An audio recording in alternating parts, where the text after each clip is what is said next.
Hey, what's up YouTube? Are you an aspiring creator, a dreamer, an entrepreneur, just someone who has a burning desire to tell the story and share their message with the world, but you're kind of struggling to do so? Well, this just might be the message that you needed. I know I certainly needed it, so let's get at it right now.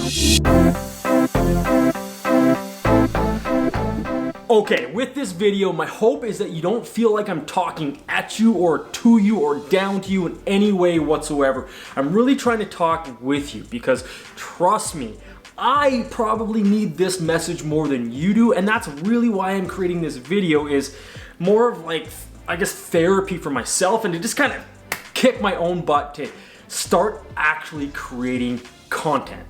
And in this video, I'm going to specifically focus on the struggle of creating video content. Now, before you click away or stop watching, trust me, these principles will apply to whether you're building a business or a YouTube channel to upload videos like this. Whatever you're trying to create, whatever story or message you're trying to share with the world, these principles will apply. And even if you have no ambitions whatsoever to create a YouTube channel or become a YouTuber, at some point, if you are creating something, whether it's a business or a message or a story or whatever you're trying to tell or share with the world, at some point, if you're not thinking about creating video content, you should, because video content is so powerful and it is unmatched to any other kind of medium.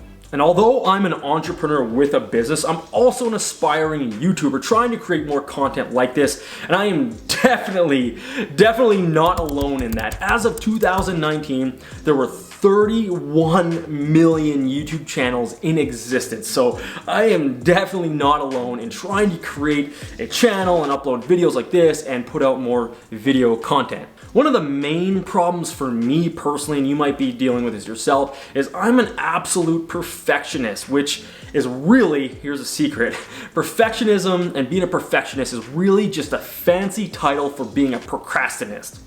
Procrastinist, is that even a word?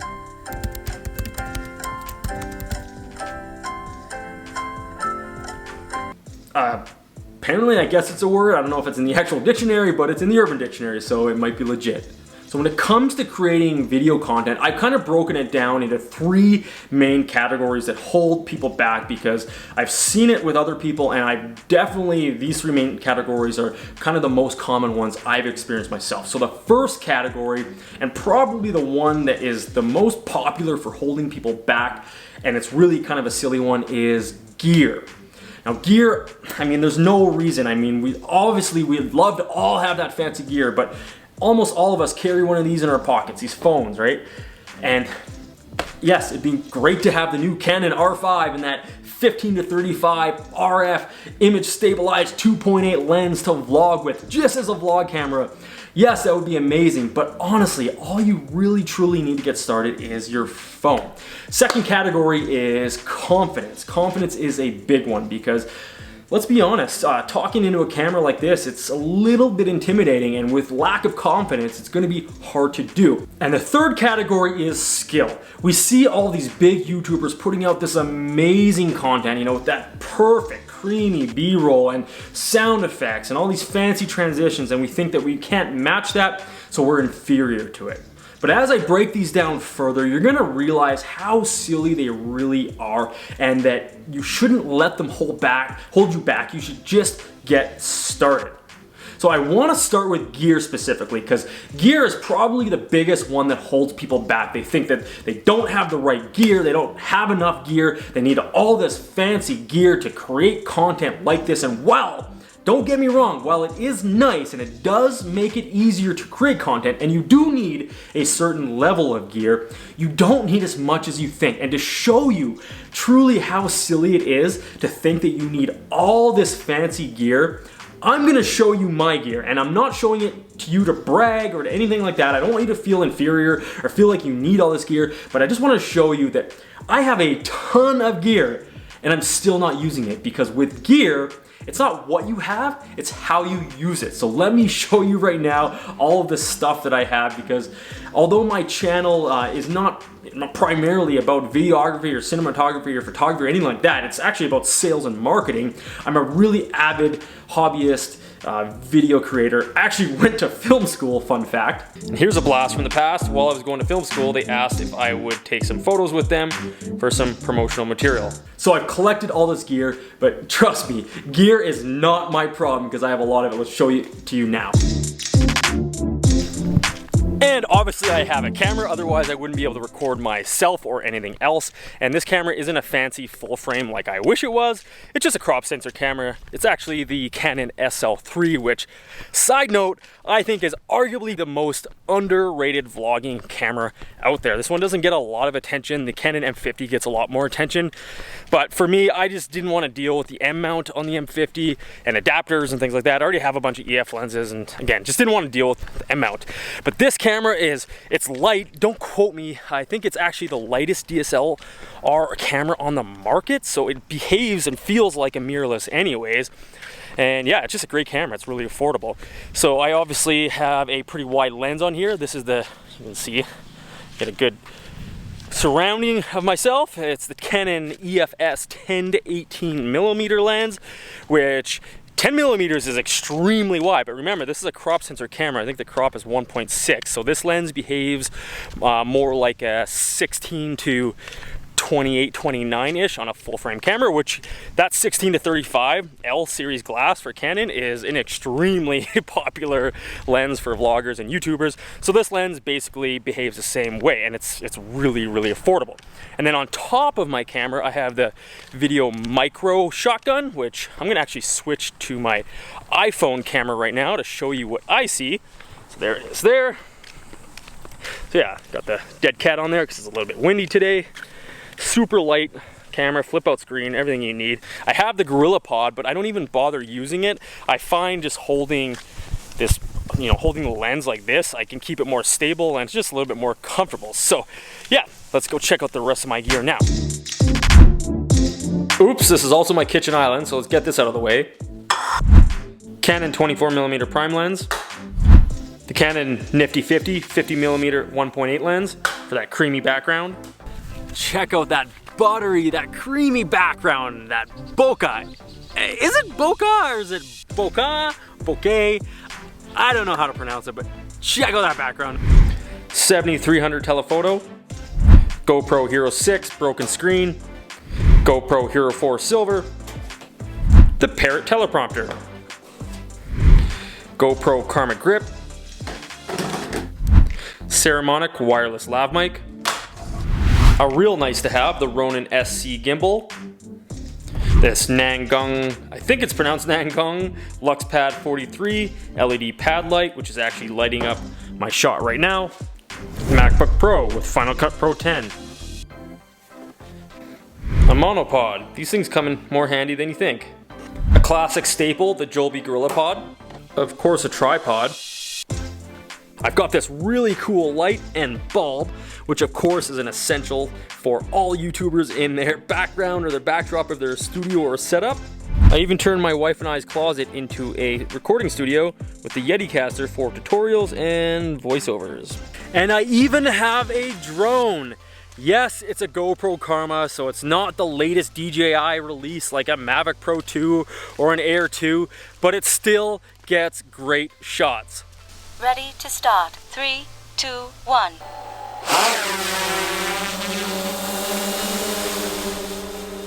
So I'm working on the edit right now for the video that you're currently watching, and at this moment you're supposed to be seeing some drone footage. However, that drone footage decided to just disappear. So it'll make more sense at the end of this video. Don't skip ahead, don't cheat, because I want to play a little game. Drop in the comments below your best guess what you think happened to that drone footage. It's also a really good lesson, not only for myself, but other content creators as well. So yeah, drop a guess in the comments below what you think happened to that footage, and we'll see who got it closest. So despite having all that gear, which, by the way, I gotta say I'm a little embarrassed to admit, because until I filmed this and actually edited it and played it back, I didn't realize how much gear I had collected over the years. But I wanted to show you, like I said, I wasn't trying to brag or anything like that. I just wanted to kind of air out my dirty laundry and show you all the gear and all the little things that I have, and the gear is not your problem, because you just saw I basically have everything you need. I mean, some of you probably have a lot better gear than me. Let's not get that wrong. But most of you, I'm gonna guess, have a lot less gear than what I have and what I'm working with. And again, as you can see, gear is not the problem, because to date, the time of recording this video, my YouTube channel is a couple months old, and I only have 5 videos up there. Well, 6 if you count my channel trailer, and 7 after I upload this. But again, it's just to show you that gear is not your issue, because look how much I'm working with. It always has been and it always will when it comes to gear. It's not about how much you have or what you have. It's about how you use what you have. That's the most important thing. And because I talked about the number of videos that I have on my channel right now, I also want to touch on that, because it's not about quantity so much. The whole debate, quantity over quality. Okay, really quick side story, and gosh, I really need to get a variable ND filter. But anyway, so I read this study on a photography class where they were split into 2 equal groups. Group 1 was told, and by the way, they didn't know what Group 2 was doing. They only knew what they were doing. Their mission was they were gonna get their grade based on quantity of photographs that they took. Whereas Group 2 was told that they were gonna get graded on 1 photo. That's it. They only had to produce 1 photo by the end of the semester, and that's what their whole grade would be based on.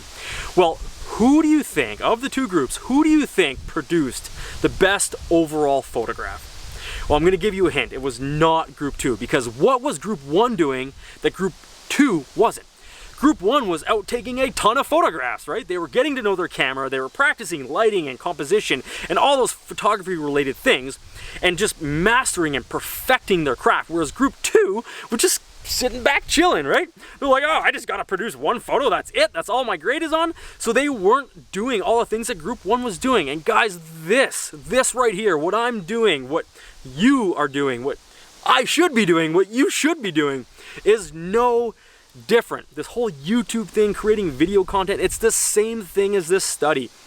The more you do and the more you create, the quality then comes, right? But you gotta put in the work. So that's actually what I'm gonna be talking about right away when we go back to what I was talking about. So let's go back to it now.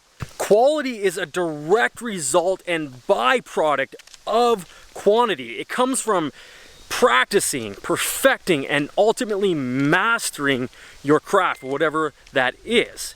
It's not that you or I should create more.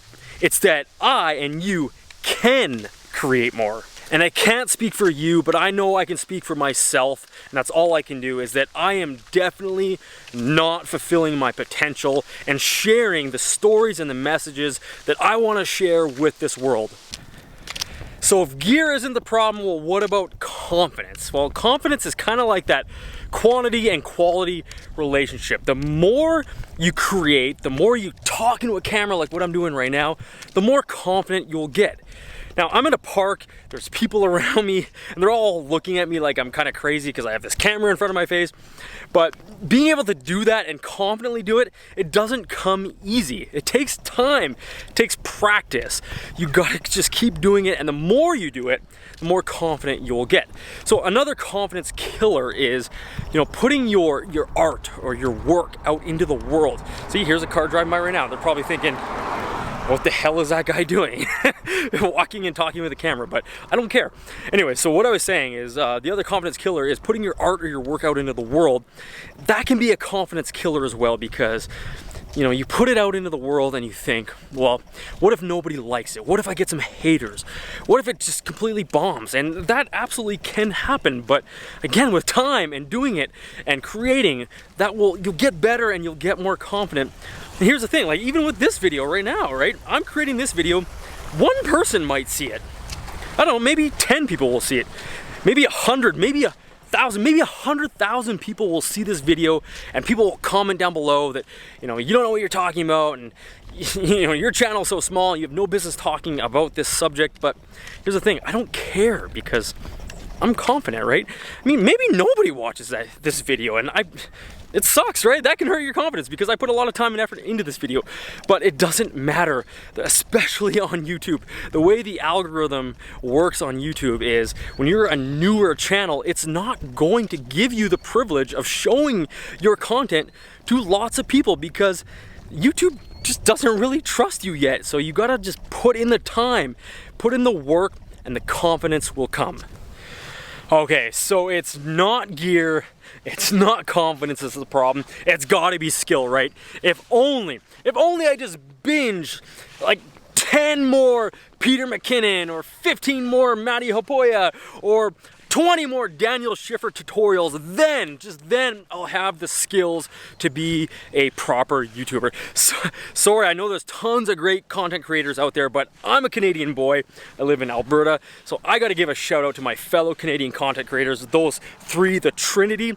Man, I love those guys. I love watching their content, and I am super guilty of binging their content, but here's the thing.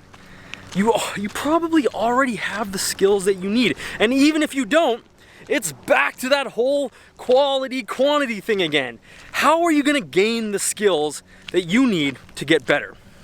By practice, right?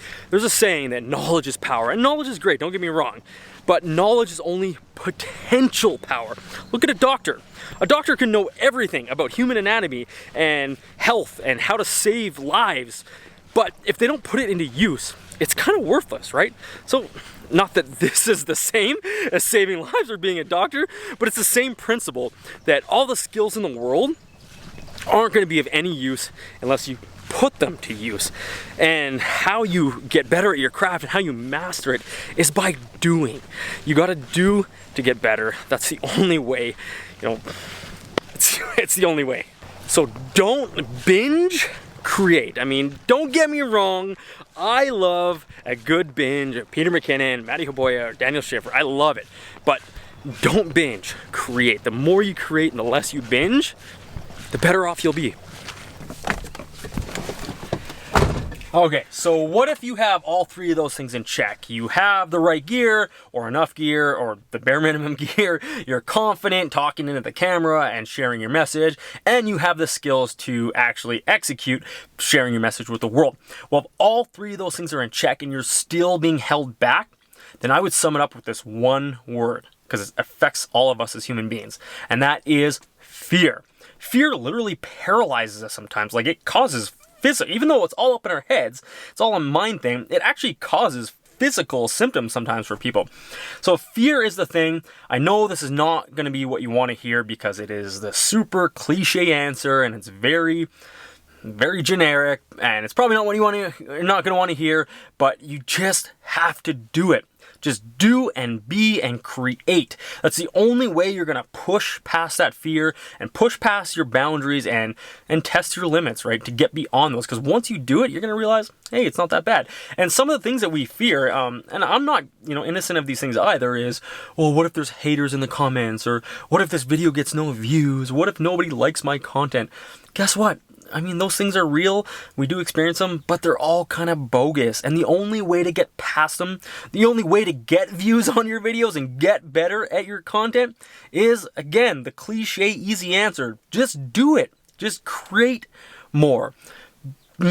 Make more art, put your stuff out in the world, and you'll just continue to get better and master your craft. So what if it's not the three things like gear, confidence, skills, or fear? Well, then there's only one thing left. And this is honestly what I think my biggest problem is with YouTube and creating content. And this is, this whole video is kind of my public declaration of trying to squash this. And that is consistency.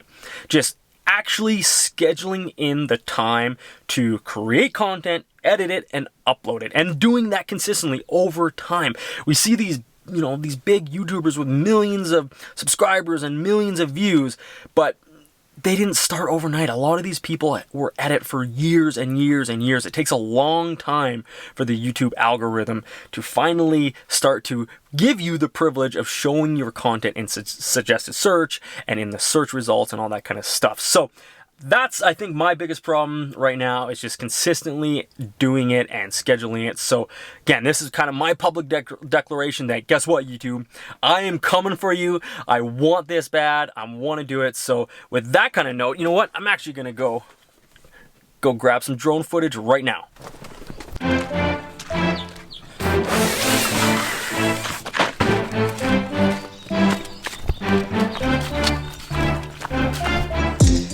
So I was supposed to end this vlog with some epic cinematic drone footage, but my drone crashed in the lake. So now I gotta take this bad boy out and try and hopefully recover it, which it's probably not gonna happen, but gotta try, right? That's the only thing at this point. So thanks GoPro, by the way. So sensor error, yeah, it's a really fun thing when you're flying over a lake. So I'm gonna try and just hopefully recover the memory card at this point. That's all I really care about. And obviously I'm not gonna take this camera out on the lake and on this crappy little boat because I don't wanna lose this camera. So the vlog is gonna be paused at this moment and I'm gonna leave this camera on shore. Yeah, she's pretty nice out here. Oh my God. Floating away, I gotta start paddling. But check it out, double rainbow.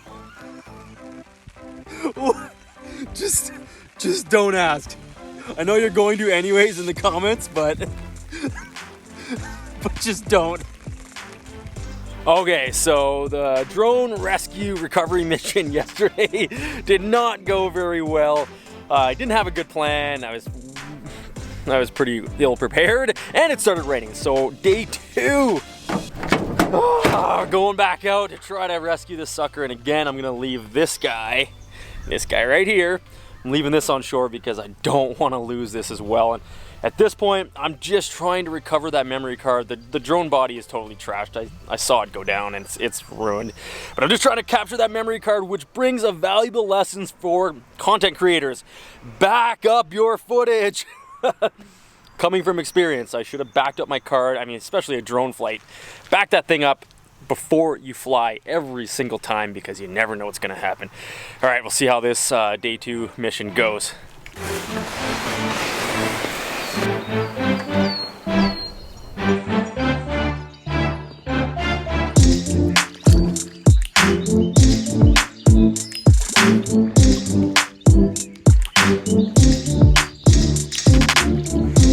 So I brought my phone out with me, which is probably still not the best idea. I left the old DSLR on the shore, but my phone, I really don't want to lose this in all this muck.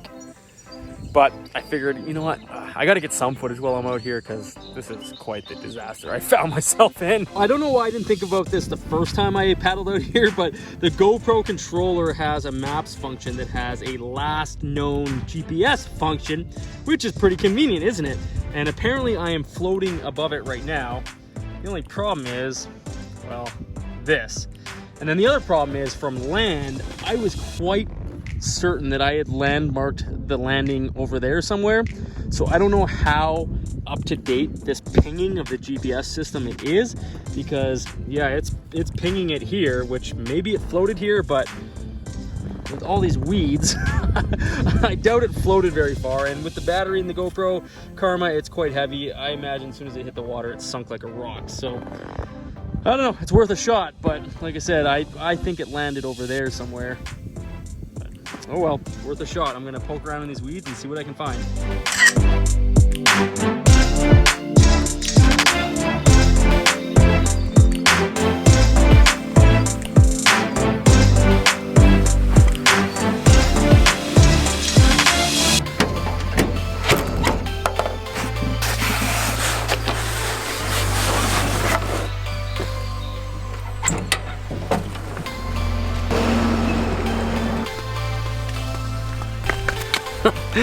So I wish there was this really, really heroic end to this video, that I found the drone and, you know, just conquered the impossible and found it. And just to kind of show you what I was contending with, let's take a look here.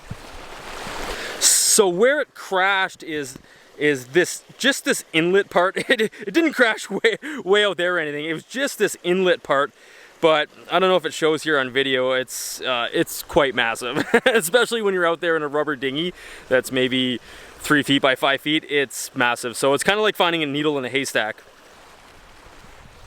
And there was a ton of weeds. There was only a few spots where the water was clear and I could actually see the bottom. It was only like 2 feet deep, maybe 3 feet, but it was just full of weeds. And some of you might be thinking, well, why didn't you get a mask and a snorkel and swim?